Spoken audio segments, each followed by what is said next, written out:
Viewers, আশা করি আপনারা ভালো আছেন, আমরাও ভালো আছি। আজকে আপনাদের সাথে একটা অন্য ভিডিও শেয়ার করব। ভিডিওটি হলো সহজে মুরগির মাংসের ভুনা। প্রথমে আমরা চুলায় তেল গরম করতে দিয়েছি, তার ভিতর 3টা বা 4টা তেজপাতা দিয়ে দিয়েছি, তারপর লবঙ্গ দিয়ে দিলাম, এলাচ দিয়ে দিচ্ছি, এলাচ দিয়ে দিচ্ছি আমরা,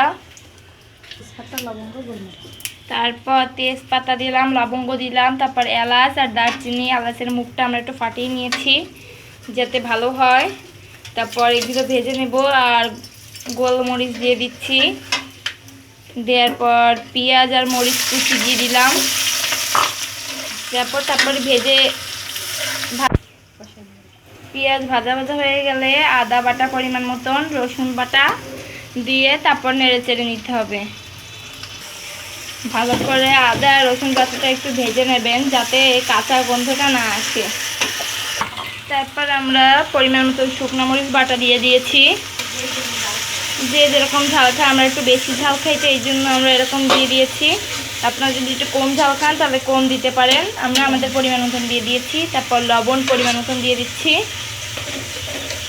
তারপর দিয়ে দেবো হলুদ গুঁড়া পরিমাণ মতন। তারপর এগুলোরে ভালো করে কষিয়ে নিতে হবে। ওই যে ওগুলো একটু ভেজে নিয়ে তারপর আমরা জিরা গুঁড়া দিয়ে দিচ্ছি, তারপর ধনিয়া গুঁড়া দেব, তারপর মশলাগুলো সব একসাথে নেড়ে চেড়ে কষিয়ে নিব।